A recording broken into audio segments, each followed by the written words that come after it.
Aquí vemos la heparina. La heparina siempre es un fármaco que va a venir en forma, pues ahora sí, inyectada, ¿no? La heparina, pues es prácticamente un polímero de azúcares, realmente, que tiene sulfato. Originalmente lo sacan de animales, de hígado de animales, más adelante se hace también a nivel biotecnológico, es para inyección parenteral o subcutánea y también se ocupa para las tomas de muestras arteriales, también es otro uso de esta heparina, ¿no? Vamos a ver que aquí es importante en casos donde se tiene que hacer por ahí infarto, hay un infarto por allí, en algunas cirugías donde la persona tiende a coagular y estás en un proceso quirúrgico, sí se llega a aplicar en ciertas cantidades, pero muy medido, ¿no? Si se diera muy frecuentemente heparina o warfarina, por ejemplo, que son del grupo de las cumarinas, pueden causar también, pues por un lado, pues ahora sí que ya haya un sangrado, una hemorragia, pero también pueden estar asociados a trombocitopenia y osteoporosis, o sea, daños en algunas plaquetas. Aquí vemos el grupo de las cumarinas, la más conocida de ellas es la warfarina. La cumarina son compuestos pues orgánicos, que muchos de ellos son de origen vegetal, la warfarina lo obtienen allí originalmente, y se ha visto que justamente modifica los factores de coagulación que mencionamos hace rato. O sea, varios de los factores de coagulación se ven inhibidos y por lo tanto, pues prácticamente ya no hay coagulación. Entonces, eso es importante, pues cuando estamos hablando aquí de ciertos tipos de cirugías o terapias donde el paciente tiene hemoconcentración y tiende a formar trombos, ahí es donde se va a dar a estos casos, ¿no? Y el trombolítico quita el coágulo. Entonces, estos trombolíticos son de los que les decía que son sacados de estreptococos. Entonces, lo que se hace es en cultivos de bacterias, se purifican, ahora sí el cultivo, se saca la molécula y prácticamente son para vía intravenosa o vía inyectada, toda la vía parenteral. El resultado es, activan a este plasminógeno tisular o esta proteína tisular, la convierten en plasmina y esta proteína prácticamente ayuda a la degradación y disolución del coágulo, es decir, evita que la fibrina se dé bien, o sea, que esa maraña de fibras se haga como fea, ¿no? Entonces el resultado va a ser menos coágulo bien hecho, sino entonces se desbarata pronto. Entonces también se pueden dar en problemas cardiovasculares de los que ya vimos, pero el exceso de todos en general puede causar hemorragias graves, entonces hay que tener un poco de cuidado, ¿no? Con este tipo de tratamientos. Aquí vemos, por ejemplo, los que son agentes para la coagulación. Acá está la vitamina K, que es justo lo contrario de estos anteriores, donde pues lo vamos a dar en deficiencias, en personas que tienen malnutrición o malabsorción. Ahí es donde se va a dar la vitamina K. Aquí están también los antiplaquetarios, que bueno, esos ya los acabamos de ver, ustedes los mencionaron hace rato, ¿no? Los AINES afectan, pues sí, los AINES afectan la agregación plaquetaria y ya son una indicación para cuando hay una necesidad de que no coagule la sangre. Es mucho más seguro que dar anticoagulantes. Entonces, pues, le doy un AINE más barato, lo encuentro en la farmacia y puede prevenir infartos, prevenir que haya algún otro problema. Pero ya vimos que los problemas de los AINES son mucha acidez digestiva, riesgo de hemorragias a largo plazo si los estás consumiendo, el daño renal y el daño hepático, que ya ustedes refirieron ahí en el foro, ¿no? Que fue lo que más preocupa de estos AINES, ¿no? Que pueden tener estos riesgos a largo plazo, ¿no? Pero aquí se ocupan, pueden funcionar para modificar la coagulación. Acá abajo tenemos estas moléculas y factores de la coagulación que se darían en casos de hemofilia u otras enfermedades hereditarias donde la persona no fabrica sus factores de coagulación y los inhibidores del plasminógeno. Aquí me faltó una L, no sé por qué razón, pero ahí está, que son moléculas prácticamente que se ocuparían también para casos de hemofilia y que ayudarían también, pues, de alguna manera a favorecer, de alguna manera, pues, ahora sí, procesos de coagulación. Aquí vemos en esta imagen esto, ese es el plasminógeno, una proteína que está inactiva, pero que una vez que está activada se convierte en plasmina y esta plasmina de alguna manera ayuda a que haya, pues ahora sí, fragmentación de la fibrina, ¿no? Es decir, el fibrinógeno se convierte en fibrina, pero ya cuando el coágulo hizo su función, pues hay que quitarla de enfrente, ¿no? Entonces se fragmenta y se degrada. Entonces el plasminógeno indirectamente favorece el proceso. Hay moléculas que de alguna manera pues van a ir hacia inhibir todo este proceso, entonces si inhibes pues la fibrina se queda más tiempo y el resultado se mantiene el coágulo vigente, sí coagula la sangre, ¿no? Entonces pues por eso es que se dan inhibidores, veamos que aquí tenemos el ácido aminocaproico como inhibidor de esto, tenemos la urosinasa y estos derivados de microorganismos que tienen el efecto activador y otras moléculas más diversas que también van hacia la activación del plasminógeno. Entonces, por eso es de que esta es otra estrategia más. No es la más común a nivel terapéutico, pues hacer una inhibición o una activación de él para que el producto de la coagulación, que sería la fibrina, se dé o no se dé. Ya es dependiendo ahora sí de el caso del paciente, cuál es la mejor opción para ellos, ¿no? Entonces, en resumen, Vemos aquí un vaso sanguíneo gigantesco, quizá no es el más bonito, pero se ven todos los mecanismos allí. Y entonces, en resumen, si queremos fármacos que actúan sobre vasos sanguíneos que se están rompiendo, hay dos, o los que queremos que se haga el coágulo o lo que queremos que no se haga el coágulo. Vimos que la warfarina del grupo de las cumarinas lo que hace es, de alguna manera, inhibir la coagulación al inhibir factores de la coagulación, que incluyen varios, entre ellos la misma vitamina K, es antagonista a la vitamina K. Entonces, el resultado va a ser, no hay coagulación. La heparina prácticamente es un efecto antitrombótico, es decir, también hace que la fibrina no se forme tan fuertemente, se destruye el coágulo, prácticamente se da de forma muy endeble y entonces un coágulo no se forma bien, se vuelve a salir la sangre y se mueve, ¿no? Otros tratamientos como eso incluyen estos, asizimab, por ejemplo, prácticamente son del grupo de los IMAB y otros grupos farmacológicos asociados a los AINES, cuyo resultado va a ser inhibición de la agregación plaquetaria, entonces hace que no se adhieran tanto y el coágulo viene ahora sin plaquetas funcionales, por lo tanto se hace endeble. Vemos acá también de alguna manera a esta molécula, ANCROT, destruye a los hilos de fibrina, eso es un efecto fibrinolítico y por lo tanto también ya no se forman coágulos por ahí muy buenos, ¿no? Y algunos de estos fármacos fibrinolíticos lo que hacen es inhibidor del plasminógeno, que a la vez es inhibidor de la plasmina y por lo tanto ya no prácticamente el coágulo se elimina muy pronto para que empiece a haber, pues ahora sí, una mejora en el tejido. Ahora bien, ¿qué pasa en cuanto a tratamientos farmacológicos e interacciones? Aquí es importante que yo les mencione que hay algunos alimentos que también tienen un efecto sobre la coagulación. Por ejemplo, el ajo y la cebolla, pues prácticamente son anticoagulantes. Entonces, imagínate, consumimos un AINE, ¿no? Y consumimos esos dos, pues tiene un efecto anticoagulante más marcado. Lo mismo pasa, por ejemplo, con algunos tratamientos, pues ahora sí que son fuente de vitamina K. A veces alguien abusa y dice, no, yo como mucha vitamina K, pues ahora vas a tener un exceso de coagulación sanguínea, que eso puede llevar a que hasta la sangre tenga trombos. Entonces también hay que tener como que un poquito de cuidado con este tipo de agentes, ¿no? El consumir alimentos muy grasos, los alimentos que también a veces son muy grasos, hace que haya más, pues de alguna manera más fabricación o más absorción de vitamina K y también una mejora en las membranas. Vas a tener más precursores de ácido araquidónico y con más ácido araquidónico, pues la posibilidad de que haya, digamos, más toda la cascada de la formación de prostaglandinas, tromboxanos, leucotrienos que van a activar la coagulación en caso de que se rompa, ¿no? el tejido. Entonces, por eso es importante recordar que esos fármacos, al menos de los que son anticoagulantes, es peligroso, ¿no? Vimos aquí también como elemento importante el calcio. Recuerden que en este tema vimos que en el calcio es importante porque promueve la coagulación del corazón, coagulación en general, pero también está asociado al corazón. Mientras más calcio, más se contrae. Les preguntaría qué alimentos son ricos en calcio y que de alguna manera hay que tenerles cuidado dentro de este grupo farmacológico. Más cuando tienes un inhibidor o bloqueador de calcio, ¿no? Que no quieres una arritmia y la persona comiendo calcio. ¿Qué alimentos son ricos en calcio? A ver si se acuerdan por ahí de alguno. ¿La leche? Leche puede ser uno de ellos, los lácteos en general. Hoja verde, ¿no? Las espinacas tienen una gran cantidad de calcio, ¿no? En general, la espinaca, las acelgas son muy ricas en calcio, una gran cantidad, ¿no? Entonces, si tú consumes ese tipo de alimentos en gran cantidad, pero estás tomando tus bloqueadores de calcio, pues estás antagonizando el calcio, ¿no? Los suplementos, algunas bebidas que se tienen por ahí vienen fortificadas en calcio. Pensemos en una mujer que está en menopausia, tiene problemas cardiovasculares y le dicen, tiene que consumir leche especial para esa edad. Ah, bueno, pues toma leche que ahora es más rica en calcio, ¿no? Y estás antagonizando quizá tus fármacos que forman parte de este grupo o estás promoviendo coagulación al ayudar al calcio, que justamente junto con la vitamina K, pues van a promover estos efectos de coagulación. Entonces sí hay que tener en cuenta qué alimentos hay para saber si vale la pena reducir un poquito, ¿no? Durante un tiempo en lo que estamos con este tipo de tratamientos, el ingreso de esa molécula, ¿ok? Fármacos que van a ir enfocados o tratamientos hacia alteraciones que tienen que ver con hormonas, con glándulas o bien con el metabolismo del ser humano y que ese metabolismo depende de alguna manera de hormonas nuevamente o de un eje hipotálamo, hipófisis, adrenal y que en ese mecanismo alguna persona falla, ya sea en alguna glándula o se tuvo que extirpar y ya no la tiene y ahora necesita las hormonas, ¿no?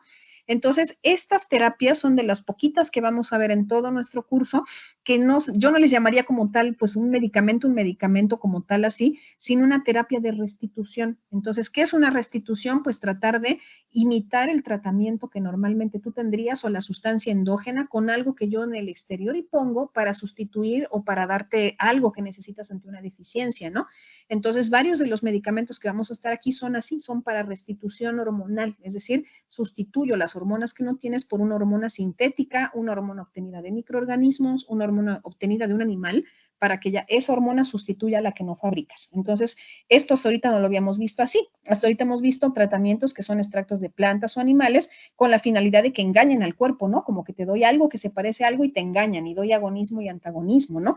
Pero aquí no, aquí estamos hablando de que tienen que ser moléculas que más que agonistas o antagonistas sustituyen una deficiencia, que en muchos de estos vamos a ver que incluye ahí la misma insulina, son los que vamos a estar viendo en este grupo, ¿sale? A ver cuántos conocen o cuántos en su casa tienen ahí entre su botiquín, de lo que mencionamos en la primera clase de nuestro curso.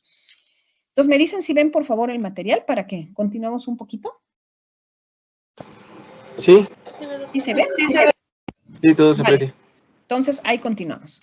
Entonces, ¿por qué se llama farmacología del sistema endocrino? Porque tenemos que hacer el recordatorio que el sistema endocrino se refiere al conjunto de tejidos o glándulas especializados que van a tener la función de fabricar localmente o bien fabricar para que circulen en todo el organismo moléculas químicas a muy pequeña cantidad, pero que tienen efectos impresionantes. O sea, tú fabricas nanogramos de eso, microgramos de esa sustancia, viaja a través de la sangre de forma local y tiene efectos sobre un órgano o un tejido que es llamado el órgano tejido blanco. Entonces, gracias a estas glándulas o a ese tejido glandular, se liberan mensajeros químicos, que son las hormonas, pero también activan otras funciones fisiológicas que incluyen, por ejemplo, la fabricación de sudor, la fabricación de leche, fabricación de grasas, fabricación de moco, fabricación a lo mejor de algún fluido para las lágrimas, fabricación de saliva. O sea, todo eso son sistemas glandulares y que responden casi siempre a la respuesta del propio sistema endocrino, es decir, el hipotálamo y la hipófisis, como vemos en la imagen,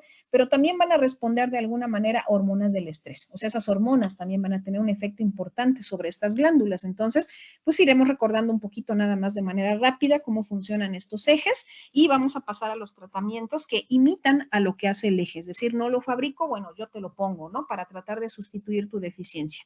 Entonces, en ese sentido, un eje endocrino, ¿qué es? Pues es la comunicación que se da entre algunas estructuras que están en nuestro cerebro, como el hipotálamo, con la hipófisis, que está muy abajo, está inferior al hipotálamo, y que los dos son liberadores de hormonas. El hipotálamo, recordamos de sus clases de morfo, libera hormonas liberadoras que son llamadas hormonas RH o release hormone, que a la vez activan a la hipófisis en su porción anterior o en su porción posterior para que fabriquen hormonas. Entonces, ahí está una parte del eje, que son estas dos estructuras que pertenecen al sistema nervioso, pero también ellas liberan hormonas que van a viajar hacia la sangre y van a llegar a órganos blancos, donde esos órganos blancos tienen receptores para ellas, entienden el mensaje y la respuesta es fabricar más hormonas que lleguen a otro lado.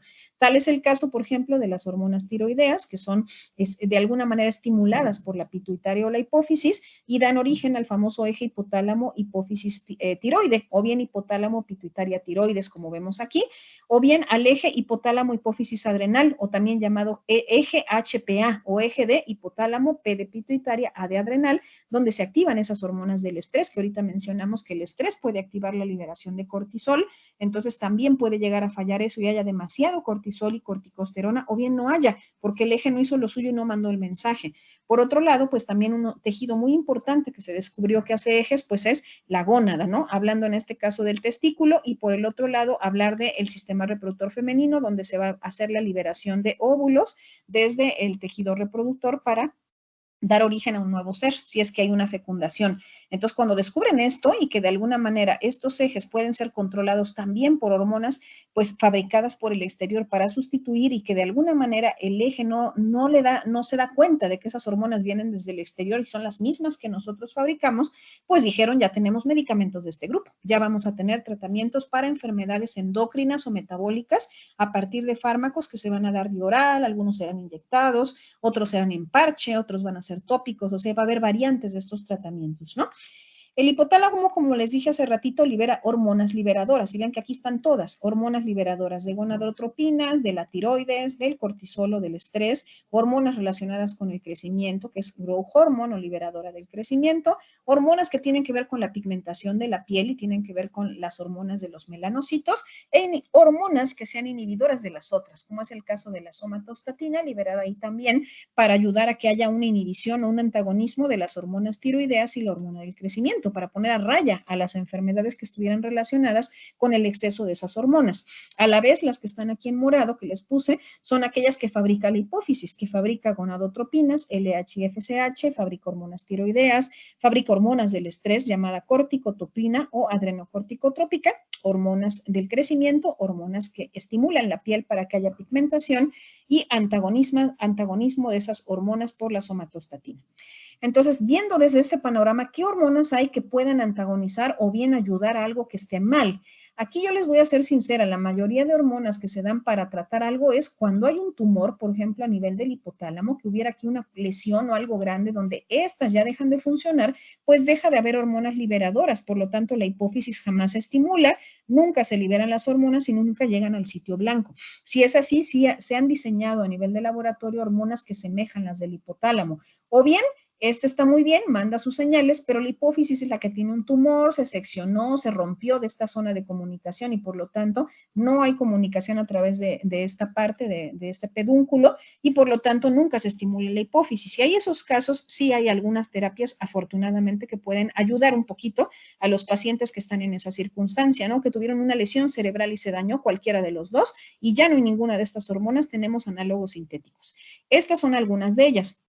Yo aquí se las muestro. Vean que todas van a tener algo en común. Todas son hormonas, por lo tanto son fármacos biotecnológicos, a diferencia de los anteriores que vimos de los demás temas, donde casi todos son de síntesis química y eso lo sintetizan, lo meten en un excipiente farmacéutico, etcétera. Estos todos son biotecnológicos, obtenidos casi siempre por, pues ahora sí, por microorganismos, E. coli, ¿no? En bioreactores, así es como se obtienen muchos de estos tratamientos.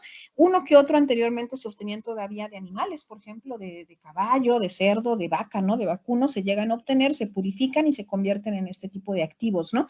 Entonces, eso es algo también importante de mencionar aquí. Uno de ellos, por ejemplo, que es análogo a la hormona del crecimiento o llamada la hormona GH, es el somatrem. El somatrem justamente es como hormona del crecimiento humana. ¿Y cuándo se va a dar esto, no? Pues este es un fármaco que es inyectado y prácticamente se le va a dar a personitas o a jóvenes que ya pasan a la pubertad y realmente nunca notas que alcanzan la estatura, no hay como indicios de cambio a caracteres secundarios o algo está pasando y la persona no coincide la edad fisiológica con la edad corporal, ¿no? Es decir, no se nota que esté aumentando y pasando una etapa de maduración. Entonces, eso ya da una sospecha de que hay deficiencia de la hipófisis o deficiencia hipotalámica, ¿no? Entonces, prácticamente, pues lo que se hace es preparar, pues, este tratamiento y es inyectado, ¿no? Esos tratamientos empezaron más o menos a inicios de los 1940, ¿no? Las primeras personas que inyectaron con somatotropina y con secretagogues y sustancias elaboradas por el hipotálamo y la hipófisis fueron hijos, curiosamente, de soldados norteamericanos. Ahí es donde ellos motivan esto, porque viene una época en donde ser joven y ser, pues, digamos, de esos años, la aspiración más grande que podías tener es estar en el ejército. Entonces, ¿qué sucede? Si eras chaparrito, pelón, gordito, ni de chiste vas al ejército y te ven como quedado, ¿no? Como alguien que no está cumpliendo con su patria en muchos países, ¿no? Entonces buscaban a la gente más alta que diera un fenotipo de soldado, fenotipo militar, y en ocasiones había alguien que tenía alguna deficiencia hipoficial y se quedaba chaparrito, ¿no? Y si era hijo de un general o de alguien importante, ¿cómo que mi hijo no va a la guerra a morirse, no? Entonces, pues lo que hacían era empezar a hacer pruebas y por ahí había científicos trabajando pro guerra, ¿no? Trabajando para mejorar esto y fue que se analizan y se descubre que las hormonas ayudaban, si eran sacadas de un animal y se inyectaba a otro, el animal se crecía rápido, pollos, ganado y todo crecía. Entonces dijeron, ¿y si esto se lo inyectamos a la gente, se hará lo mismo? Y curiosamente empiezan a inyectar a alguno que otro muchacho, así como que pues donado a la ciencia, ¿no? Y empiezan a tomarle la estatura cada cierto tiempo que le daban las inyecciones y lograron en ese tiempo, hacia los años 43, 42, o sea, antes de la Segunda Guerra Mundial, logran elevar el tamaño de una persona que genéticamente había quedado bajito o con una deficiencia hipoficiaria hasta 10 centímetros. Obviamente ya cuando lo vi dije que no lo venden, yo también quisiera ser una mujer sota, así altota. No, pues no, ya llegué tarde, ¿no? A la repartición de cuerpos y vean, le tocó uno bien chiquito. Pero la realidad es de que mucha gente sí aceptó que a sus hijos los inyectaran con esto, ¿no? Y sí, se notaron que crecieron, alcanzan la estatura mínima, así como de unos 70 para entrar al ejército estadounidense y bye, ¿no? Se fue a la guerra. El que no se murió allá y regresó. notaron algo feíto, ¿no? Y eso feo había que comentarlo porque también pasa en algunos de estos casos donde, bueno, hubo una deficiencia hipofisiaria, un tumor en la hipófisis, notaron que estas personas pues habían inhibido totalmente a su eje o algo había pasado y generaron cáncer. Había unas personas que generaron tumores hipofisiarios o fue la consecuencia de inyectar tantas de esas hormonas, pues un tumor directamente en hipotálamo, ¿no? Y al final pues acaban muriendo no por la guerra, sino murieron porque las hormonas no venían bien preparadas, porque eran las primeras, tal vez el excipiente no fue el mejor, etcétera. Entonces, mucha de esa gente murió y dijeron, vamos a hacer el ajuste de estos tratamientos y que son los que tenemos actualmente. Pero sí, toda esa historia viene hacia los años 40, ¿no? La historia del somatrén y de otras hormonas del crecimiento. ¿Qué otros más se dan? Miren, por ejemplo, este es un análogo de la somatostatina, que es la hormona que mantiene a raya al resto, es decir, que no haya tanta hormona del crecimiento, que no haya tanta hormona tiroidea, porque si hay muchas de esas dos, vas a tener un gigante, un gigantismo, donde la persona de poca edad ya tiene el doble del tamaño, el doble de peso y pues puede correr riesgos de morir antes o una caída lo mata, ¿no? Por su estatura. Entonces también era como el equivalente a lo anterior. ¿Cómo hacemos para no tener gigantes? O que ya un niño esté normalmente grande, bueno, también se inyectaron ese tipo de personas y bueno, es para inhibir la glándula, es decir, que la hipófisis no esté tan activa ni tampoco el hipotálamo y lograron obviamente efectos interesantes, incluso mejores que la somatostatina natural, que es la que se usaba inyectada, sacada de cerebros de cerdo, de ahí es donde se sacaba esa hormona, ahora pues ya tenemos el octreóptido y otros tratamientos que son de biosíntesis, pues ahora sí microbiana, es lo que se usa actualmente. Tenemos por aquí la consintropina, que es un tratamiento que se parece o es casi idéntico a la adrenocorticotrópica, que lo vamos a ocupar aquí cuando hay algunos espasmos infantiles, enfermedad de Addison, que es esas enfermedades donde no se fabrican adrenocorticotrópica o no hay, o bien la extirpación del adrenal, por alguna razón que le han quitado las glándulas adrenales a alguien, pues hay que estarle dando permanentemente de forma externa inyectada la adrenocorticotrópica. Entonces se ha visto que sí funciona. Tenemos por aquí también análogos a las gonadotrofinas. ¿Y para qué alguien querría algo como esto? Porque si no hay esta molécula, pues la persona no puede tener hijos. Ni es hombre ni ser mujer. O sea, si no tienes LH y FSH, pues para empezar, ni siquiera ciclo menstrual va a haber. Y si son varones, pues no van a tener la fabricación de espermatozoides ni tampoco la fabricación de semen. Nada se va a activar en su sistema reproductor. Entonces, quien ve que ya pasa esto, ya la persona tiene más de 18 años en las mujeres o más de 15 años en los varones y nunca ha eyaculado, ni siquiera y deseo sexual y físicamente no ha madurado, entonces es cuando se le dan en estos casos de esterilidad o de algunos tipos de cáncer, vamos a darle análogo de la GnRH, ¿no? Es decir, análogo de la hormona hipotalámica para que estimule la liberación de gonadotrofinas. Entonces vean que aquí sí ha llegado a ser funcional, aquí tenemos el ejemplo de algunos de estos tratamientos, todos son inyectados, todos son liofilizados con la solución de reconstitución o vienen ya directos ya para inyectar, no hay ninguno de estos que sea oral, casi la mayoría son inyectados para que tengan el efecto total. ¿Y por qué? Porque su naturaleza pues hace que se puedan dañar si vienen en otro formato, en otra forma farmacéutica. Vemos aquí otros más. Tenemos aquí nuevamente, si queremos imitar a la FSH, porque a lo mejor el hipotálamo está bien, pero la hipófisis no existe o está dañada, tenemos análogo de FSH, análogos de la LH, y aquí tenemos varios, miren, urofilitina, gonadotropina coriónica humana, que uno diría, oye, ¿no es la que sale en la orina cuando alguien se embaraza? Sí, pero prácticamente, pues si esta no existe, ¿no? O no hay una hormona que semeje eso para que de alguna manera ayude en casos de esterilidad, se pueden dar análogos a esa hormona que también de alguna manera puede ayudar a que una persona más género, sexo femenino, pues sí se embarace, ¿no? En algunos casos hay alguna hormona como la prolactina, que normalmente ayudaría a las contracciones para fabricación de leche, o bien en los varones para ayudarse al proceso pues, de eyaculación y de erección. Se ha visto que también falla, ¿no? Y por alguna razón, pues sin la hormona hay mucho, pues vas a tener prácticamente una mujer que está fabricando leche permanentemente, incluso varones que llegan a fabricar leche en su tejido mamario. Entonces, la única forma de lograr detener a la prolactina y mantener la raya son tratamientos opuestos, es decir, inhibir totalmente a la hormona. Este es uno de esos tratamientos que es llamado bromocriptina y lo que va a hacer es inhibir directamente a la prolactina. Es una hormona que la bromocriptina aumenta la dopamina y eso ya lo habíamos visto por ahí en sistema nervioso central, que cuando la dopamina está alta, la prolactina suele estar bajita porque uno de los sistemas son opuestos. Entonces, este es un agonista dopaminérgico que reduce a los niveles de prolactina. ¿En qué casos? Pues donde hay problemas en la hipófisis, se fabrica demasiada, etcétera. Entonces, esta molécula es un agonista dopamina. Ese es su mecanismo. Tenemos acá abajo la desmopresina Y este caso de administración se da también a veces de forma oral, a veces en ocasiones va inyectada también. Es una sustancia que se parece a la hormona antidiurética o también llamada vasopresina. Ese es el otro nombre de esa hormona, la vasopresina. Esta desmopresina es un análogo de la vasopresina. ¿Qué es lo que hace? La hormona vasopresina lo que va a hacer es ayudar de alguna manera a reducir, a causar contracción de vasos sanguíneos, a tenerlos como a raya, para que haya menos eliminación de agua y menos eliminación de sodio y de sales, es decir, retiene líquidos, ¿no? Esa es su función. Si alguien falla desde la hipófisis con esta hormona y no se fabrica, el resultado va a ser que orina y orina y orina cada rato, ¿no? Y siempre tiene sed. Y normalmente podríamos confundirlo con una diabetes, ¿no? Es decir, tragas un montón de agua y orinas un montón, tienes diabetes. Pero si tú le mides la glucosa está normal. Entonces quiere decir que sufre de diabetes insípida, es decir, un problema de la hipófisis donde orina demasiado, pero porque le falta la hormona. Entonces, si le falta la vasopresina, necesitamos a alguien que actúe en los receptores de vasopresina a nivel periférico y esa molécula es esta, la desmopresina. Se une igual, prácticamente se une a los mismos receptores que son los receptores a vasopresina B2 y prácticamente funciona igual o mejor que la hormona antidiurética o esta que tenemos aquí, que es la misma, la vasopresina o la antidiurética es la misma. Entonces, wow, ¿no? Ya tenemos un tratamiento para las personas que tienen un problema en su hipófisis, ya ahí está la solución. Ahorita lo que más han vendido, y por eso se lo añadí a la tabla, es la melatonina. La melatonina la tienen en formato de cápsulas y tabletas, viene casi siempre así con colores moraditos o muy sugerentes de que me voy a dormir. Es una hormona que se libera de la pineal. La glándula pineal está casi a la altura del hipotálamo y la hipófisis, pero posterior hacia atrás. Se le dice que es el tercer ojo, la ubicación casi ahí a nivel anatómico.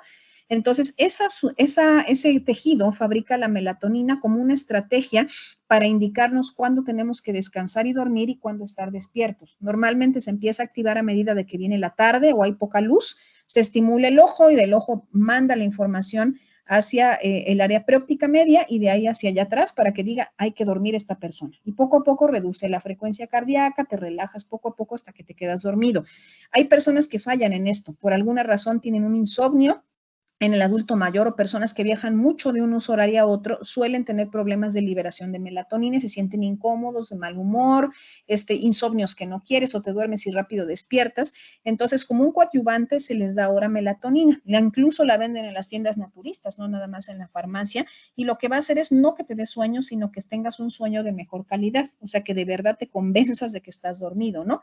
Entonces, se va a ocupar en el corto plazo en lo que la persona se va ajustando a lo mejor una situación de vida en donde tiene el problema de que no puede dormir hasta que ya no lo necesite, ¿no? Igualmente, la persona deja de viajar por todo el mundo, ya no va a necesitar sustancia, entonces muchos la toman temporalmente mientras tienen viajes internacionales o nacionales, si no, no la consumen, ¿no? Y aquí les puse la bromocriptina. La bromocriptina la venden casi siempre en tabletas, es para uso de una vez al día por lo general y esa tableta es la que les digo, eleva la dopamina y son antagonistas a la prolactina.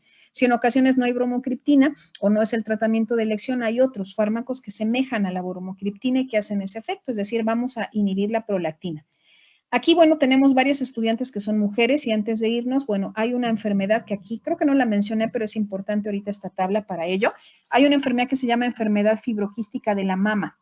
Se refiere a que te salen muchos quistes mamarios que en ocasiones dan dolores, dan sensaciones así como de adormecimiento y pueden causar incomodidad. Incluso hay dolores que parecen que fueran de pecho, de espalda, que no existen, son del tejido mamario, porque se forman en tus conductos o en los lobulillos, se forman quistes que son benignos, no son malignos, pero son quistes de prolactina. Entonces, pues una de las terapias sería extirpar los quistes, pero te van a volver a salir posiblemente. Se dice que ya dejan de existir estos quistes, pues cuando te embarazas y tienes tu primer bebé, pero en ocasiones pues la persona no se embaraza, no tiene hijos y sigue con el problema y sí molesta, sí duele y entonces pues lo que te dan también es tratamiento con bromocriptina o fármacos dopaminérgicos, eso es lo que te dan, es decir, un tratamiento que es una tableta oral, la tomas oral durante un tiempo hasta que reduce la formación de quistes, te van a restringir el café para que no consumas estimulantes ni sustancias que sean hipertensoras porque se hace más agudo el dolor que tienes, ¿no? Entonces te dicen no café, no chocolate, que es tan doloroso, ¿no? Y vamos a tomar bromocriptina u otro agonista dopaminérgico. Entonces, con eso te llevas a raya un tiempo hasta que desaparecen tus quistes. Para saber si los tienes, pues tienes que hacerte una ecografía y con la ecografía ahí te dicen cuál es la intensidad de la enfermedad fibroquística de la mama. Hay veces en que la persona tiene quistes mamarios y coincide que tiene quistes ováricos y eso hace que también tenga problemas de menstruación, reglas extrañas, muy prolongadas o bien no hay menstruación incluso. Entonces casi siempre coincide y es bueno estudiarlo todo. Entonces este tratamiento es como un coadyuvante también en esa enfermedad, que aquí no viene en la tablita, pero también comentarse los que existen. O no sé si alguna de ustedes ha tomado algún fármaco oral, pues para esos casos, ¿no? De enfermedad fibroquística de la mama, que esa no tiene edad, ¿eh? Puede empezar desde los 20 y tantos, ahí está presente, y esta es una de esas terapias que se dan. Ok, entonces veo por ahí una manita levantada, nos dicen por ahí, Marco nos pregunta, ¿qué tan positivo o negativo es combinar melatonina con alguna benzodiazepina?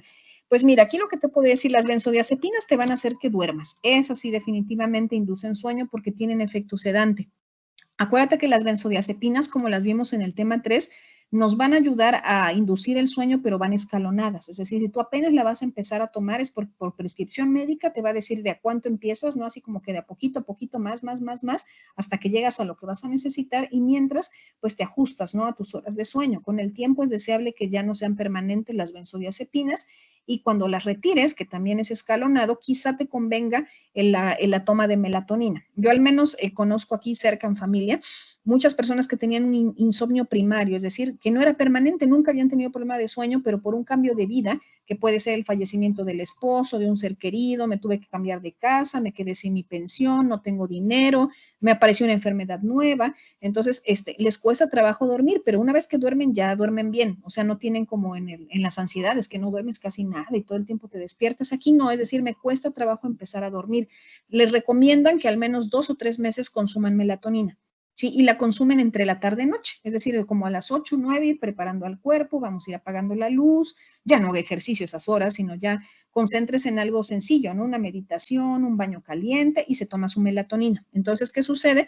Te duermes, pero como está la hormona, esa hormona va a ayudar a que de alguna manera ese sueño sea como más inducido, más profundo y más reparador, o sea, aumenta la necesidad de dormir, no da sueño directamente. Entonces, eso es algo importante porque si no ya todos estaríamos tomando melatonina en lugar de consumir ansiolíticos. No es decir, no, pues ya ese ya me dijo, ya me voy a llenar de melatonina y seguro me duermo. No, no induce sueño. Ayuda a que si tú te duermes sea mejor, ¿no? Es diferente. Y la benzodiazepina te induce sueño. Esa sí es su función, ¿no? Darte sedación y dar sueño. Entonces, la combinación puede que sea positiva, pero como las benzodiazepinas son de uso controlado, sí sería bueno que el paciente pues lleve una valoración médica. Es decir, si es un adulto, una persona que ya lleve una terapia prescrita de mucho tiempo con benzodiazepinas y se le va a meter otro tratamiento, hay que ver si no hay antagonismos, agonismos o algo más que pueda ser perjudicial, que ahora se pase de sedación y ya no despierte, por ejemplo. Podría ser un caso peligroso. ¿Sale?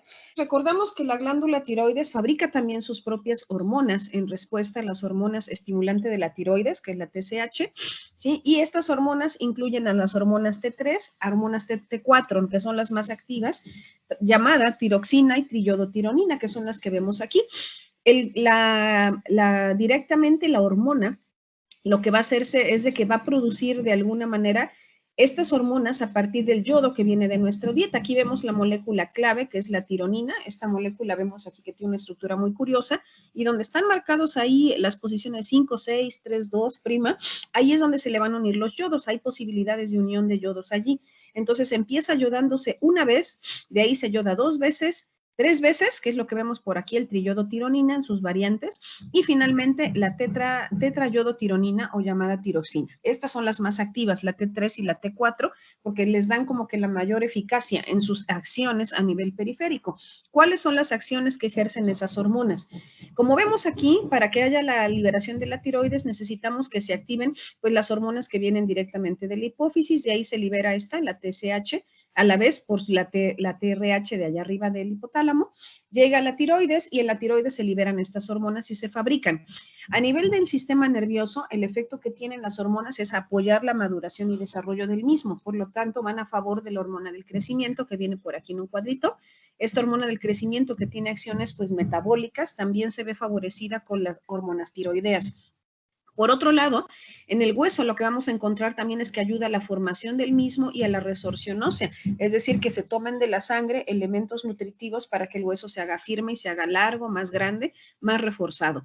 A nivel del hígado, pues tenemos efectos también bastante interesantes porque puede ser esta hormona fabricadora de glucosa, o sea, promueve vías metabólicas que van a la fabricación de glucosa, incluidas pues la gluconeogénesis, el gasto de la misma glucosa a través de la glucólisis y otras rutas metabólicas más, ¿no? También va a favorecer de alguna manera que a partir del tejido adiposo se lleve a cabo, pues, por una parte, la lipólisis, o sea, la beta-oxidación para que se ocupen las grasas, pero también, por otro lado, que algunos productos del metabolismo de la glucosa, que es, dícese, acetilcoenzima, pues lleguen allí y también puedan servir para la biosíntesis de ácidos grasos, es decir, de alguna manera está ayudando al recambio, o lo que le llamamos el turnover, de colesterol y de otras grasas, es decir, que salgan de allí, que se usen y otra vez se guarden nuevas o se sinteticen nuevas. También favorece síntesis de proteínas y en el caso de los músculos se ha visto que de alguna manera sensibiliza los mismos para que puedan captar azúcares y de esta manera puedan formar glucógeno o usar el tejido directamente, el azúcar, pues para sus funciones de contracción muscular.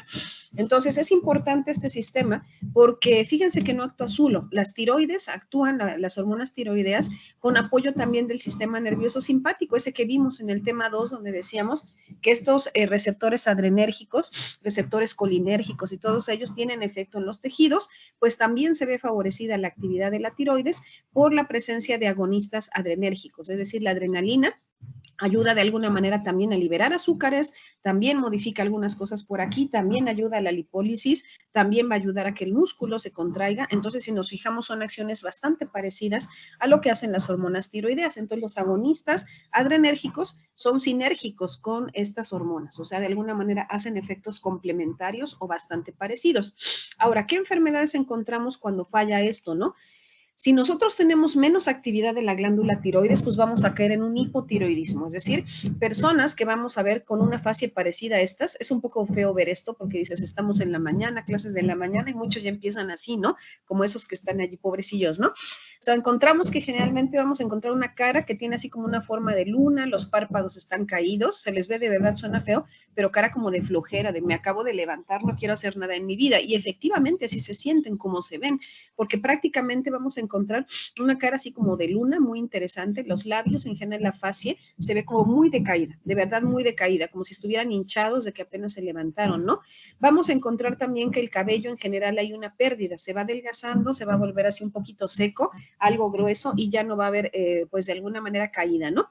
En algunos de ellos, quizá en estas imágenes no ayude mucho, notamos una pérdida paulatina de las cejas, o sea, empieza a ver la caída desde la orillita hasta que finalmente quedan casi con una ceja muy delgada o muy pobre prácticamente, ¿no? A nivel interno, algo que es muy común encontrar en estas personas es cierta inflamación del cuello o que se nota ancho el cuello, ¿no? Y esto es porque la glándula, al no tener las hormonas que necesita, a veces se agranda por efectos de intento de que si yo no puedo fabricar hormonas, pues entonces crezco con la esperanza de hacer más y se hace muy hinchada. A esto le vamos a llamar el bocio tiroideo y encontramos que está muy grande esa glándula en el cuello. Vamos a encontrar ahí como si fuera una papada, ¿no? Vamos a verlo allí. También se ha manifestado, por ejemplo, en el caso de estos sujetos, que metabolizan lento. Si las hormonas tiroideas ayudaban a metabolizar azúcares y grasas, pues en ellos esto es tan lento que empiezan a haber aumento de peso. Y es un aumento de peso muy progresivo y rápido. Entonces dices, oye, esa persona ni come tanto, de todos modos se ve muy grande, muy hinchada, ¿no?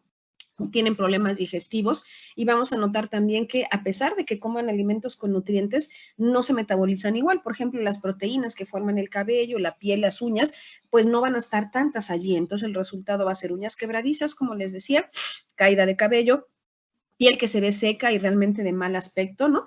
Y bueno, en el caso de mujeres, como vemos aquí en el centro, podemos encontrar algunos síntomas adicionales que incluyen también periodos menstruales que son o muy abundantes o muy escasos, ¿no? Que no corresponden a lo que la persona había tenido. Si es una persona en etapa fértil, pues posiblemente sea una causa de infertilidad y va a haber mucho dolor, tanto artrítico como muscular. Y esto es más común encontrarlos en mujeres, ¿no? Particularmente es muy frecuente tener mujeres con hipotiroidismo ya de edad avanzada, o sea que de por sí ya son grandes y de por sí les viene la mala función tiroidea. Por otro lado, hay individuos que tienen el hipertiroidismo, que lo que tiene es un exceso de hormonas tiroideas, o sea, se fija mucho el yodo, salen hacia la sangre y estas hormonas se unen a todos estos receptores que mencionamos que están en estos tejidos y el resultado va a ser justo casi lo contrario, ¿no? En algunos casos, ¿no? Uno de los signos más marcados es justamente los ojos muy saltones, o sea, aparentemente el ojo casi se sale de sus órbitas, se ven bastante hinchados esos ojos, además muy abultados. La persona suele bajar de peso muy rápido porque el metabolismo está acelerado, tiene demasiada glucosa en sangre, las grasas salen también hacia sangre, se queman y la persona incluso sube de temperatura, mientras que en el hipotiroidismo es común encontrar temperaturas así como frías, de que la persona metabólicamente se mueve poco y está así como muy obeso. Aquí al contrario, aquí la hipertermia es algo muy marcado, es decir, tengo calor, siempre tengo calor, estoy sudando todo el tiempo, ¿no? Siempre tengo calor, mi temperatura corporal está alta.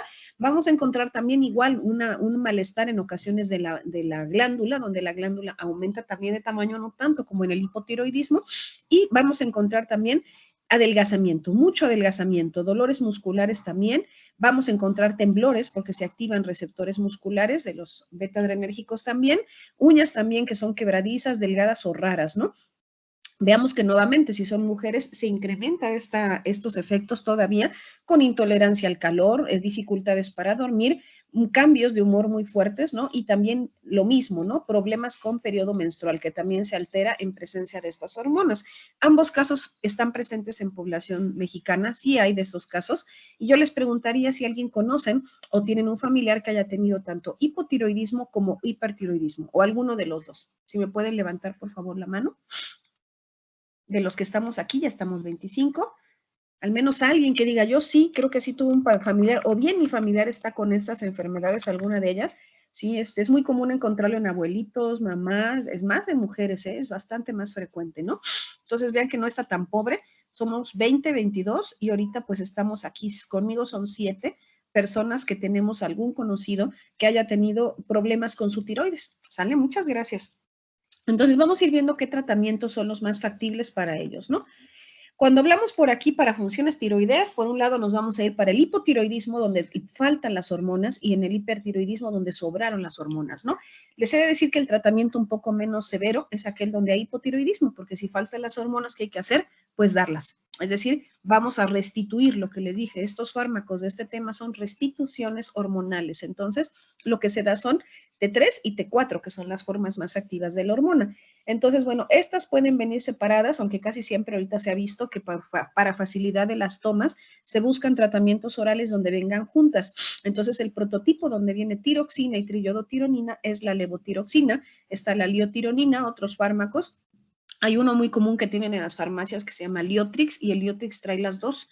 Entonces, ese tratamiento viene con la combinación de estas, ¿no? Y esa es la terapia típica, es decir, me falta hormona, pues se la doy, igual que la insulina, ¿no? Que veremos más adelante, ¿no? En hipertiroidismo la situación es diferente porque hay que ver qué tipo de hipertiroidismo es. Si ya también creció la glándula y está inmensa y está fabricando demasiadas hormonas tiroideas, quizá ya no responda a los fármacos que vamos a ver ahorita, sino haya que tener otro tipo de terapias con esos pacientes, ¿no? Pero bueno, pues vamos a empezar viendo a lo farmacológico. Vemos aquí que una forma de evitar que la persona siga fabricando demasiadas hormonas es, si la hormona más activa lleva yodo, pues hay que evitar que capture el yodo. Entonces, aunque lo consuma en la dieta o venga en la dieta, pues hay que evitar el yodo. Entonces, ¿cómo se puede hacer eso? Con inhibidores de la captura. Entonces, entre estas moléculas encontramos uno llamado percloratos, los tiocianatos, pernectatos, que este grupo justamente lo que hacen es que el yodo esté en una forma un poco inactiva y que no sea fácil de que pueda pasar a la glándula y por lo tanto sea captado por la tiroglobulina y convertido en hormonas yodadas. Entonces, este es uno de los posibles tratamientos, ¿no? El segundo es un tratamiento bien extraño, pero funciona. Quiere decir que cuando, ahorita veremos que el yodo entra en su estado elemental, o sea, yodo tal cual, o sea, yodo elemental, pero ese yodo puede ser tomado por la glándula y es convertido temporalmente en yoduros. Y estos yoduros ya se incorporan hacia la glándula, a la hormona, ¿no? Entonces, a alguien se le ocurrió decir, bueno, ¿y qué pasa si nosotros damos demasiados yoduros, o sea, más yoduros de los que vienen en la dieta? Entonces, se ha visto que hacen un efecto de feedback. Recordamos que hay por ahí algunas, empezamos viendo en este tema, que había retroalimentaciones negativas, es decir, que empezaba el hipotálamo a actuar sobre la hipófisis y después de la hipófisis a la glándula, ¿no? Es decir, estos ejes, ¿no? Y que hay un eje que es hipotálamo, hipófisis, tiroides. Entonces, ese eje funciona, pues, mientras está la necesidad de que la hormona, pues, esté activa, ¿no? Pero, ¿qué pasa cuando llenamos de yoduros o hay demasiados? De alguna manera, este eje se inhibe. Es decir, creo que ya tengo demasiadas hormonas y entonces inhibo a los otros niveles de los ejes, ¿no? Entonces, este sistema también llega a funcionar en ciertos tipos de pacientes, es decir, dar un yoduro y, por lo tanto, se deja de captar el yodo del paciente. Este yoduro no es un yoduro positivo, es decir, un yoduro que se ocupe para fabricar la hormona, pero es como decir, ya tengo mucho, ya fabriqué mucho e inhibe al eje. Entonces, esta es otra estrategia también, el dar algún tipo de yoduros, que uno diría es extraño, pero funciona. Y bueno, el otro es las tionamidas. Las tionamidas son algunos de estos compuestos que algunos de ellos son derivados de bases nitrogenadas, como podemos ver aquí el propiltiuracilo, el lipodato y el metimazol, que también estas tienden a inhibir de alguna manera la conversión del yodo a yoduros, o sea, el yodo que toma la glándula para fabricar las hormonas tiroideas. Y bueno, además de esto, aquí entre los otros, que todavía son farmacológicos, les mencioné hace rato que la adrenalina y la activación de los receptores adrenalina semejan lo que hace la tiroides, entonces van a favor de sus funciones, entonces se pueden dar bloqueadores a la adrenalina, básicamente, ¿no? El bloqueador de la adrenalina lo que va a hacer es unirse a todos los receptores e inhibir de alguna manera los efectos de las hormonas tiroideas. Este ya lo hemos visto mucho, por eso les dije, ¿cómo lo reciclan, no? ¿Cómo es posible que esto empezó desde sistema nervioso periférico, acabó por ahí en central, volvemos a verlo en antihipertensivos y otra vez aquí? O sea, a veces tienen un mecanismo que puede ser útil para varias cosas. A una variante de él que también es útil como bloqueador de todos los receptores adrenérgicos es el diltiazem. Entonces, estos dos, de alguna manera, aunque haya muchas hormonas tiroideas, van a esos receptores y hacen lo contrario. Entonces, también es una forma de no evitar que la glándula fabrique hormonas tiroideas, sino cancelar el efecto de las hormonas tiroideas directamente en los tejidos donde ellas actúan. Entonces, también es otra estrategia útil. ¿Qué otro tratamiento viene? El tratamiento más grave, es decir, si ninguno de estos sirve, a pesar de que se vayan dando combinados incluso, entonces lo que se hace es radiar la glándula o hacer una cirugía donde reducimos el tamaño de la glándula para que fabrique menos hormonas. Ese es el otro tratamiento. Entonces, se administra yodo radioactivo, que es lo que tenemos. Prácticamente se radia ciertas zonas con mucho cuidado de la glándula, quedan inactivas y por lo tanto ahora ya fabricas la misma cantidad pero con menos tamaño de la glándula. Este tratamiento a mí en lo particular sí me da un poquito de cosa, porque ¿qué tal que te pasas, no? Y ahora la persona ya no fabrica hormonas y ya la vas a tener en hipotiroidismo dándole las hormonas y es posible que llegue a suceder. Entonces, por eso les mencionaba yo que aquí ya se toma como último recurso el destruir la glándula en hacer una cirugía para retirar parte de la misma o dañarla mediante yodo radioactivo. Esa es la función, ¿no? Entonces, miren, aquí tenemos estos tratamientos, vemos por aquí el Iotix, les decía, es este que vemos por acá, tiene la combinación de T3 y T4, entonces prácticamente hace la restitución ante casos de hipotiroidismo donde no hay la hormona. Entonces, esta es la combinación de los dos. La persona que conozco y que tiene, pues ahora sí este tratamiento, ahí la lleva, o sea, en general se ve, está bien, o sea, no se nota mal, ¿no? La ventaja que tiene es de que son vía oral, ¿no? Se consume a veces en la mañana, todos los días en el mismo horario, porque al empezar el día es cuando necesitas el efecto de las hormonas tiroideas. ¿Por qué? En la mañana generalmente liberamos hormonas relacionadas con el estrés o para poder despertar y estar activos y todo se metaboliza rápido y todo. Entonces aquí sí es conveniente que la persona lo consume en la mañana para que esas hormonas ayuden a ese metabolismo matutinamente y ya de ahí todo el día se la lleven bien. En la noche descansa, ya no hace falta la hormona. Entonces puede ser una terapia bastante útil, ¿no? Y la única indicación clínica es hipotiroidismo. Efectos negativos o adversos también tiene, se ha visto que, bueno, en algunas mujeres particularmente que ya tienen algún problema cardiovascular, pues puede empeorar la angina de pecho, las arritmias que ya vimos en el tema anterior. Obviamente tampoco está indicado en mujeres que lleven un estado gestacional. ¿Por qué? Porque las hormonas tiroideas atraviesan placenta, atraviesan también sangre y pueden llegar al bebé. Y el bebé está sano, él no necesita de más hormonas tiroideas y pueden nacer con una alteración metabólica. Por eso es de que en el bebé no se dan y las mujeres embarazadas tampoco, pasa a través de leche, entonces tampoco se administra allí. Y bueno, pues en ocasiones se tiene que ir combinando o puede combinarse también con otro tipo de tratamientos. Hay que ajustar las dosis si la mujer además tiene diabetes mellitus. ¿Por qué? Porque en diabetes mellitus también hay un incremento del metabolismo y estas hormonas aumentan el metabolismo. Entonces no vaya a ser que ahora empeore la glucemia, que a lo mejor adelgace demasiado, que haya alteraciones de los músculos. Entonces sí es curioso o hay que tener consideraciones especiales en las diabetes que además tienen hipotiroidismo, que ya sería un caso horrible, ¿no? Pero sí puede llegar a ocurrir. Lo mismo personas que tienen alteraciones, pues digamos, musculares o que tienen un problema muscular y que están llevando otro tratamiento, por ejemplo, con colestiramina o colestipol, ellos también hay cierto antagonismo con las hormonas tiroideas, entonces tiene que dejar un tiempo razonable de hasta 4 horas antes de consumir el tratamiento para que no se, digamos, evite la interacción. Entonces, este ejemplo es el ejemplo que vimos cuando empezamos el curso, de cuando tienes 2 o más tratamientos y no los puedes evitar, entonces busca las vidas medias y trata de evitarlos, es decir, dale uno y ya cuando va bajando la vida media que ya hizo su efecto, le das el otro. Entonces, es este caso que estamos viendo aquí. Entonces, de las personas que levantaron la mano, ¿alguno de sus familiares toma esto? ¿De los que tienen hipotiroidismo?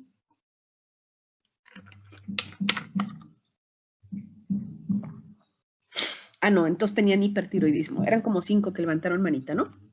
Bueno, hipertiroidismo. Aquí vemos una hermosa glándula que está rosadita, hermosa y funcional, lo cual no ocurre en estos pacientes. Entonces, vayamos al centro y en el centro imaginemos que esa cosa amarilla que tiene la misma forma es nuestra glándula. ¿Qué es lo que pasa aquí?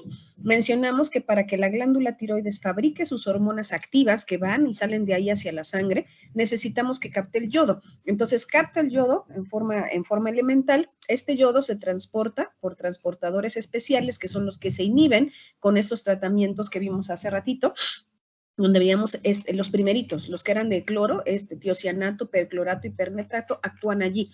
Es decir, actúan en los transportadores, por lo tanto, aunque haya mucho yodo por acá y ese yodo esté listo, no entra a la glándula. Entonces, es el primer mecanismo de acción bastante útil, pero en ocasiones no es suficiente. Entonces, por eso se combina con otro.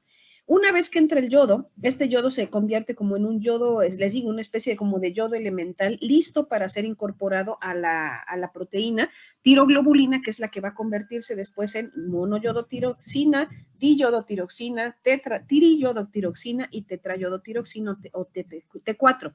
Entonces, ahí es donde actúan los yoduros, es decir, es tanto lo yoduro, tanto que se inhibe de alguna manera este proceso y aunque haya yodos ya no se toman, es decir, no ya está activa la glándula, ya se activó, hay demasiados yoduros, ya no funciona, entonces evita de alguna manera la incorporación de este yodo funcional hacia la proteína tiroglobulina. Entonces, al estar estos, la tiroglobulina va a tratar de tomar estos yoduros externos, exógenos, pero estos no son funcionales, o sea, se unen, pero no forman hormonas. Entonces, al haber muchos, deja de unirse, es como una inhibición competitiva con este yodo que está como yodo elemental.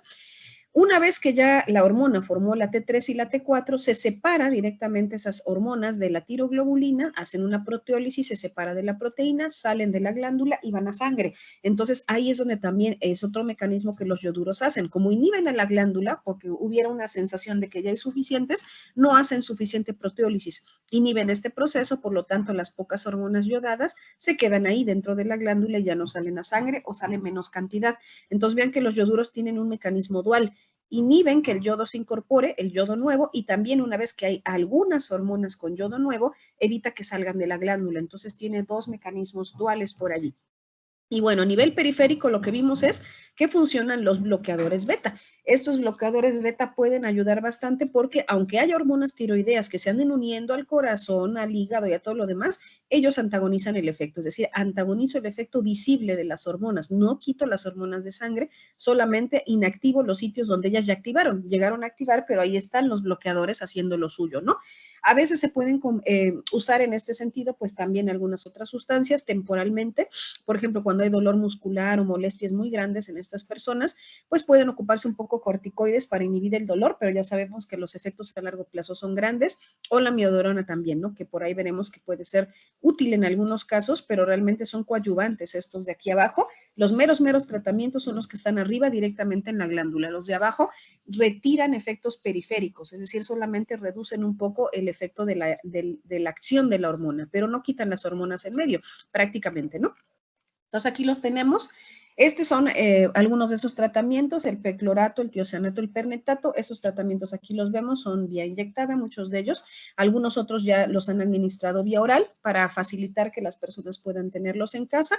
Y como decíamos, lo que hacen es competir con el yodo y por lo tanto ni se capta directamente en la glándula. Vamos a notar aquí que desafortunadamente algunos de ellos pues no nada más actúan a nivel glandular, sino tienen efectos también sobre otros sistemas como el sistema hematopoyético y a largo plazo puede que se manifieste particularmente en mujeres, ciertos tipos de anemia. Es decir, hay que mejorar y optimizar la dieta para que el efecto de estos tratamientos no vaya sobre otros sistemas, ¿no?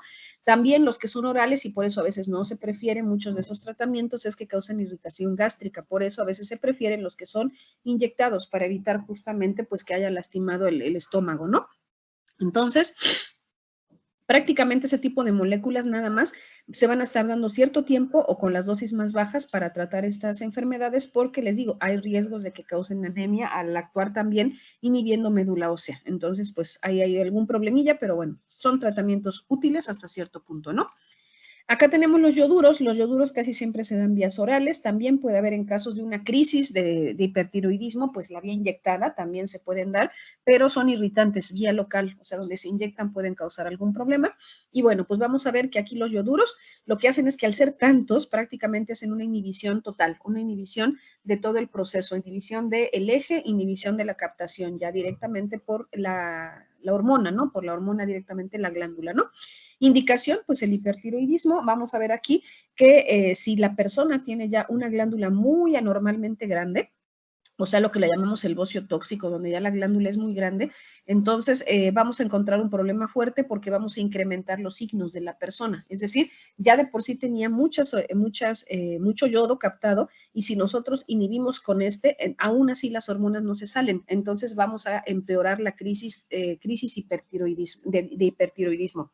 Entonces, por eso es que nada más se da para ciertos casos y es temporal, o sea, el tratamiento de no es para siempre porque si recordamos, me voy a regresar aquí tantito, vemos que tienen mecanismo dual. Los yoduros inhiben que haya más hormonas tiroideas, pero las que están allí no salen. Entonces, si la glándula es anormalmente grande, entonces va a causar más problemas, ¿no? Les digo, les da como toxicidad y la única forma que hay que hacer, pues ya es eliminar la glándula, o sea, radiarla. Entonces, de alguna manera no son tratamientos permanentes, sino son temporales por lo mismo y hay veces en que se ocupa justamente antes de que ya se vaya a radiar, o sea, antes de la cirugía o antes de que se elimine y se extirpe parte de la glándula, se puede llegar a ocupar para que haya el nivel más bajo de la eficacia o digamos, la acción de esa hormona, ¿no? Vemos por acá abajo los otros tratamientos. Aquí está el tratamiento que es basado en base nitrogenada, el propiltiuracilo, el tiamazol, metimazol.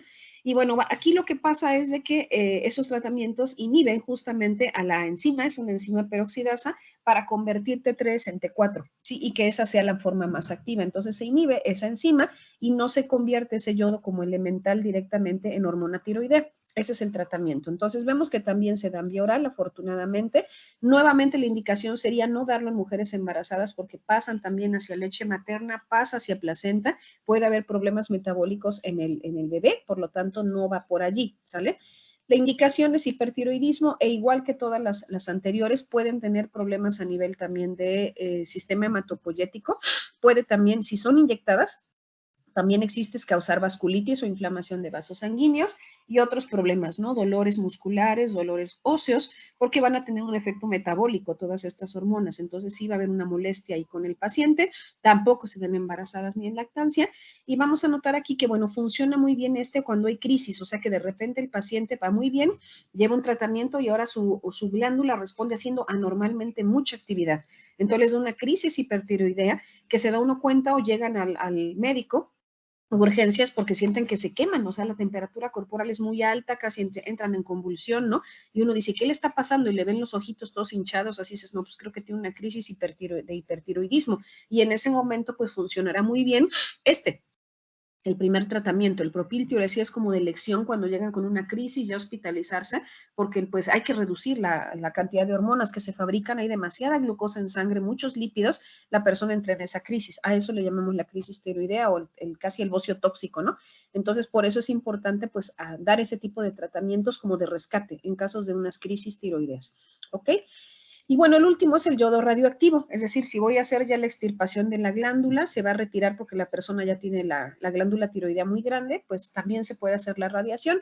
Entonces, este emite rayos gamma prácticamente, pues en mucha cantidad, va a destruir prácticamente las células y prácticamente pues, va a ayudar a que la glándula se reduzca, no de tamaño visible, después hay que hacer la extirpación quirúrgica si es necesario, pero ya no están activas las células que fabrica las TTs y la T4. Esa es la finalidad, ¿no? Entonces ocupa yodo 131, que es el radioactivo. Se puede dar también vía oral, obviamente a los pacientes ahí viene ya su indicación prácticamente, y bueno, con dosis que depende del tamaño de la glándula. Previo a esto se tienen que hacer pues algunas ecografías, algunas pruebas de perfil tiroideo para ver qué tan grave está la situación del paciente y saber hasta dónde se le va a reducir el tamaño de la glándula, porque si no se hace eso y nada más, tiene hipertiroidismo, le doy esto, a lo mejor le destruyes toda la glándula y ahora vas a tener un hipotiroideo, ¿no? Entonces sí es importante aquí de alguna manera hacer los análisis de perfil tiroideo más a la ecografía para ver el tamaño, ¿no? Qué tan grande está esa glándula, qué tan activa está, para saber cuál de las dosis son las que se van a ocupar para ese tipo de pacientes, ¿no? Es decir, si está tumorado el tejido, si nada más está muy activa la glándula o de plano si hay un cáncer ahí, que valga la pena hacer, digamos, destruir esa parte donde se está exagerando en la fabricación de hormonas, ¿no? También vemos aquí que no nada más se ocupa en hipertiroidismo, como les decía, se ocupa también en cáncer tiroideo que puede existir en algunas pacientes. Y bueno, pues ahí viene por ahí algo importante que, bueno, en una primera instancia, cuando se da, hay que tener cuidado ahí porque en ocasiones este bocio tóxico, pues no cede con esto. O sea, hay que ver hasta dónde va a llegarse la dosis importante para estos pacientes. Y bueno, la peor situación sería causarle ahora un hipotiroidismo. Entonces, pues ahí sí dependerá mucho de la experiencia del médico que prescriba esto para saber, pues, cómo se va a tratar. El otro tratamiento que tenemos son los que son periféricos. Estos tratamientos que les dije incluyen al propranolol y a otros adrenérgicos que van a ir por allí y que van a evitar de alguna manera, pues a nivel periférico, que esas hormonas actúen eficientemente. Es decir, ellas van a salir de la glándula, van a ir a todos los tejidos, van a tratar de activar, pero lo que se hace es bloquear de alguna manera este efecto periférico, ¿no? Además, algunos bloquean la enzima que hace que la T3 se pase a convierta o en T4 o en T3. Entonces, estas dos hormonas que son las más activas puede verse inhibida en presencia de estas moléculas, aunque su principal mecanismo es periférico, es decir, como vimos en el tema 2, actúan sobre sus tejidos blancos. Entonces, ¿qué es lo que se va a hacer? Bueno, muchas son en tabletas, sabemos que el propranolol también está en tabletas, ya lo hemos visto a lo largo de todo este curso. Y vamos a ver que una indicación posible es esta, el hipertiroidismo, no el bocio tóxico, solo hipertiroidismo normal. Entonces vean que nos ayuda muy bien para tratar síntomas de hipertiroidismo, es decir, que el paciente se siente mal, que le duele el cuerpo, que siente demasiado calor, que a lo mejor se siente como hinchado o se siente incómodo, eso ayuda a quitar síntomas, ¿no? Entonces sí tiene algún efecto por allí y en algunas ocasiones, por ejemplo, el esmolol, que es un antagonista adrenérgico, puede ser útil incluso vía, ya no nada más en tableta, sino inyectada rápida, para cuando tenemos alguna crisis. Ese sí, ya entra el paciente en crisis y en lugar de ocupar los antitiroideos directos, pues evitamos los signos y los síntomas de donde las hormonas actúen. Entonces vean que ahí se considera algo importante y es un tratamiento de los adrenérgicos que ya habíamos visto. Entonces, bueno, ahora sí, les pregunto a las personas que tenían un familiar con esta enfermedad, ¿cuáles de estos tratamientos son los que usan? De todos los que vimos, o cuáles han escuchado por ahí que usa su familiar. Hubo como 5 que levantaron manita.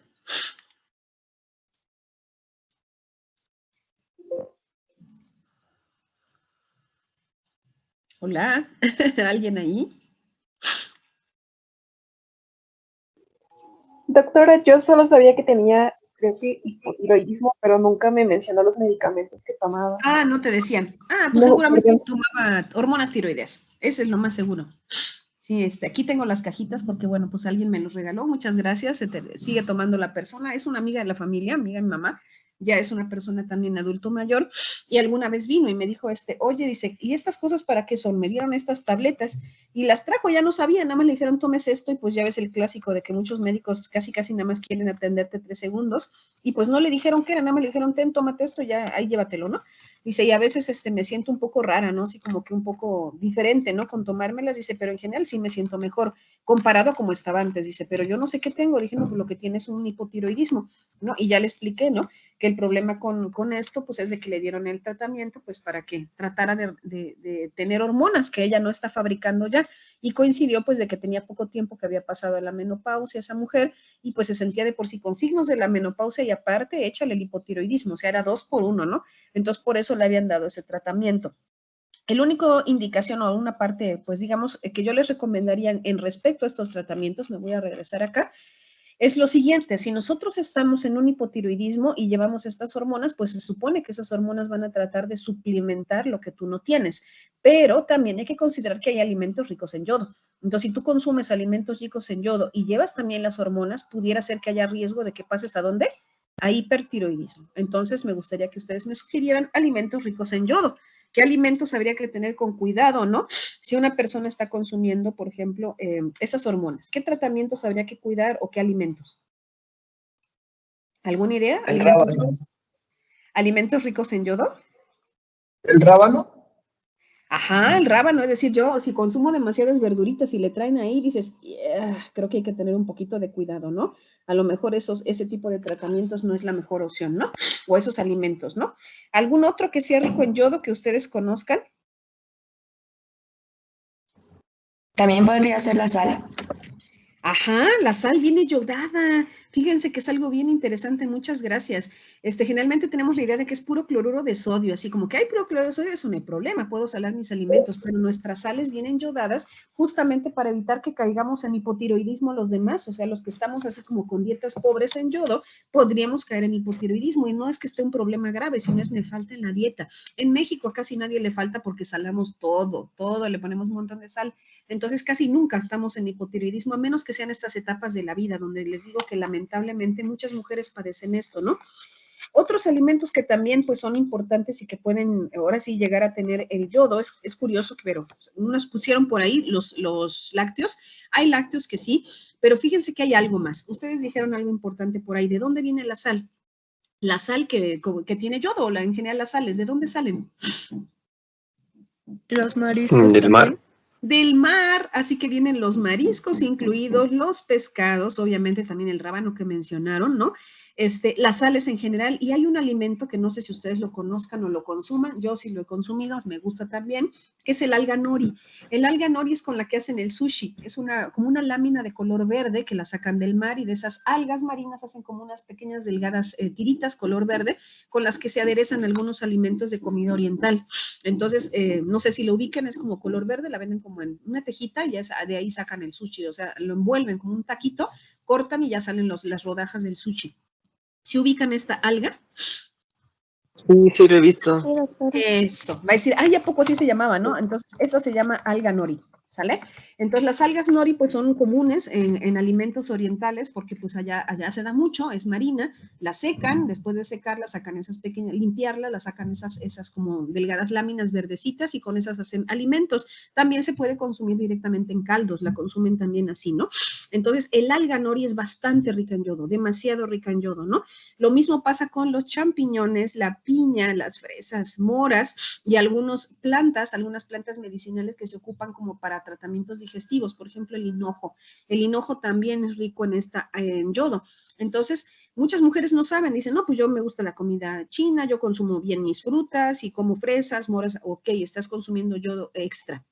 Si ese yodo extra lo combinas con T3 y T4 de tu Liotrix o tu tratamiento oral, puede que a lo mejor tengas periodos donde te sientes mal, pero es porque te está dando una pequeña crisis de hipertiroidismo, donde dice, ay, es que siento como sofocado, siento mucho calor, siento que me tiembla el cuerpo, ¿por qué me pasa? Porque ya estás cayendo allí.